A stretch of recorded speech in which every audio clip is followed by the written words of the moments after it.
Hi, today we will find out how to take a look at a replay and understand what went wrong, why did it go wrong, and how to fix it. Initially I've heard about this technique from the high elo Dota 2 player/coach, so I've tried it on myself and my Clash team, and it worked pretty well.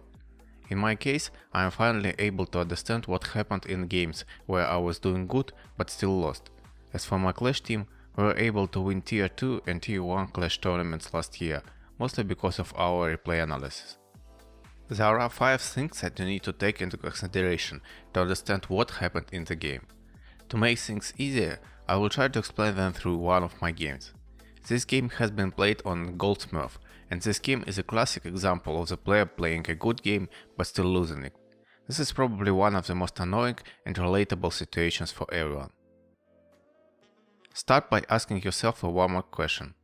Was it comfortable for you to play against your opponent's champions? Wouldn't it be better to pick another champion? In this game I was pretty happy with my Caitlyn pick. I was able to match Jin's push. I also had a great poke synergy with Zilean, and even a slight kill pressure with his double bomb into my trap combination. Teamfights were messy because 3 out of 5 champions on my team wanted to dive, and Caitlyn is more of a kite champion. However, at the same time teamfights weren't hard, because it is kind of easy to kite Mordekaiser than Yone. The only big problem I had was Evelynn, but Zilean's ult helped with this problem a lot.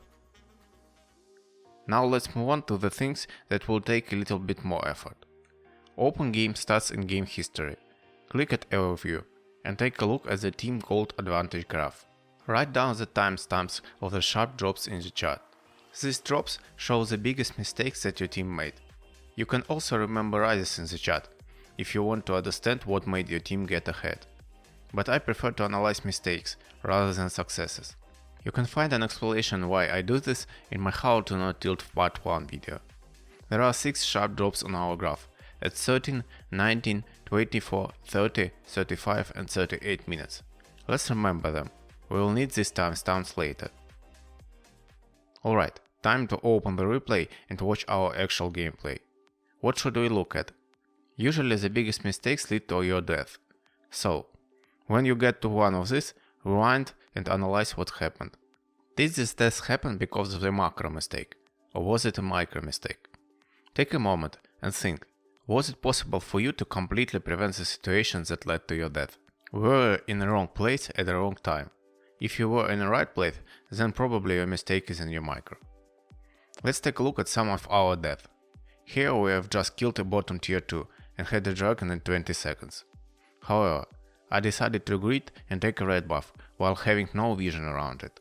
Some might think that it was a micro mistake, because I failed my E and then flashed into a wall. In fact, it was a macro mistake. I had no reason to be there, but I were, and I paid for it. On top of it, 2 of our teammates died too, and we lost a dragon, which is the reason why our team had a drop on the team gold advantage graph at this exact moment. Minute 36.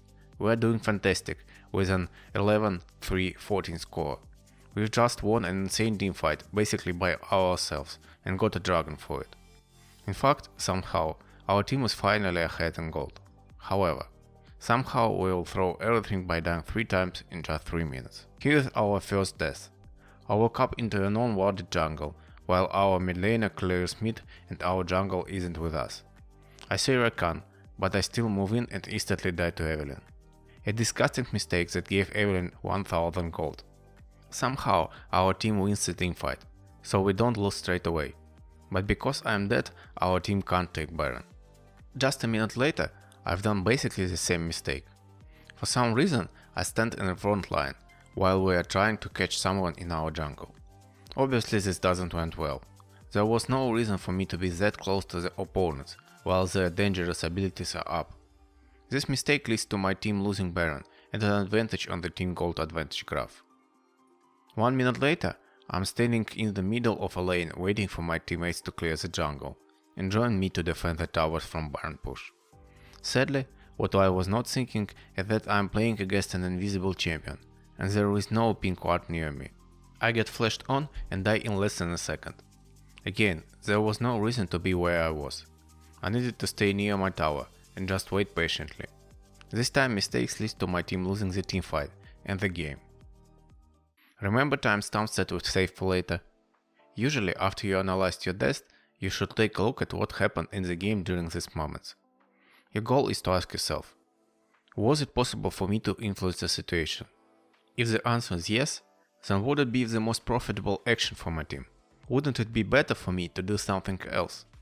Interestingly enough, if we would take a look at timestamps we saved and then look at timestamps of our death, then we will find out that almost all of our deaths are connected to the drops on the team gold advantage graph.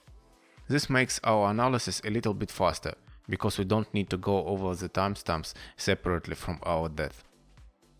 So, what can I take from my quick analysis? Yes, I played well and dragged our team by myself to the 40-minute mark. However, it was also me who threw the game away by recklessly being in positions where ADC should never be. I can be sad and mad at my teammates playing badly, but if I want to improve, I have to accept that I could have basically 1v9 this game, regardless of my team being completely useless.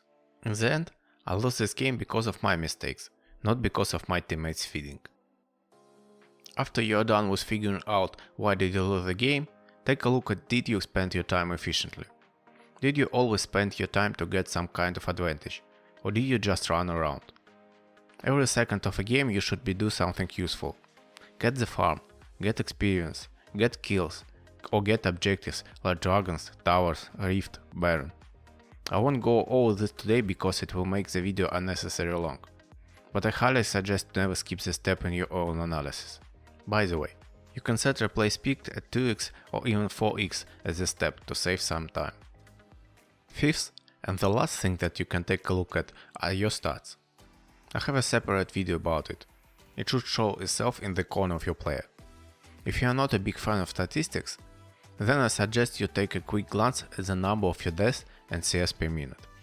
If you want to climb, usually you shouldn't have more than 4 deaths on average per game, and you should farm around 7 to 9 CS per minute. By the way, don't look at standalone games. Instead, look at the stats over the last 10, 20 or 50 games. All of the tips I gave you today are mostly about your macro decisions during the game. Obviously, there is also micro components that should be analyzed separately. If you want me to do a video about it, tell me in the comment section. Leave a like if you enjoyed the video, and consider subscribing to not miss more videos like this. Have a nice day.